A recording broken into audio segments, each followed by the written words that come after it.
అర్హులైన ప్రతి ఒక్కరికీ సంక్షేమ పథకాలు అందుతాయని, ఆందోళన చెందాల్సిన అవసరం లేదని కలెక్టర్ రాజర్షి షా అన్నారు.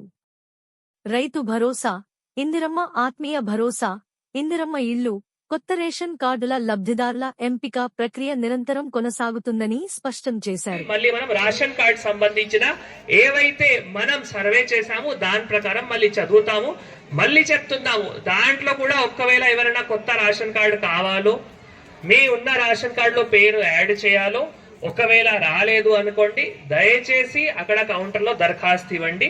మన వారు అక్కడ క్లియర్ గా రాస్తున్నారు, కొత్త రేషన్ కార్డు సంబంధించిన దరఖాస్తు లేదు, ఉన్న రేషన్ కార్డులో పేరు చేర్చుకుంచుకోవాలికి దరఖాస్తు. ఓకే,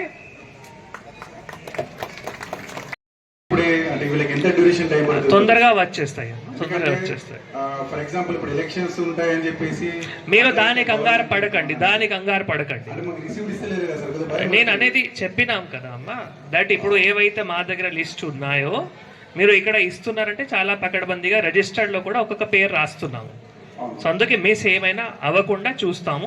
ఇప్పుడు కూడా ఇక్కడ ఈరోజు ఎవరైతే రాలేదంటే మళ్ళీ ప్రజాపాలన సేవా కేంద్రం కూడా మున్సిపాలిటీకి కూడా ఓపెన్ ఉంటుంది, అక్కడ కూడా ఇవ్వచ్చు. You don't need to worry. ఇంకోటి సార్, ప్రతి ఇంట్లో లిస్టెడ్ పెట్టేసరికి అందరూ సంతోషపడుతున్నారు. మాది వచ్చేసింది పేర్లు ఎలిజిబుల్ ఉన్న వాళ్ళని.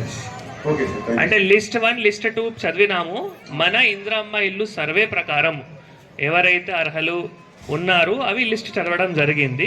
దాంట్లో లిస్ట్ 1 70 మంది ఎవరైతే ఉన్నారో సో వాళ్ళకి ఇల్లు స్థలం ఉంది. 345 అంటే వారికి ఇల్లు స్థలం లేవు, వారు కూడా ఎలిజిబుల్ ఉన్నారు. అదే విధంగా దరఖాస్తుల స్వీకరణ దగ్గర కూడా మీరు కొంచెం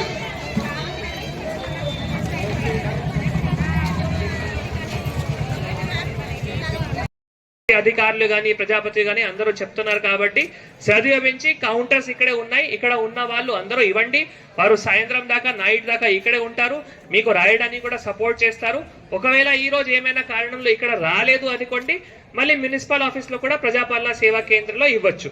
ఇంతకు ముందు ప్రజాపాలన సేవా కేంద్రంలో కొందరు ఇచ్చారు, అవి కూడా మాకు గ్రీవెన్స్ లో రావడం జరుగుతుంది, అవి కూడా మనం ఎంక్వైరీ చేస్తున్నాం.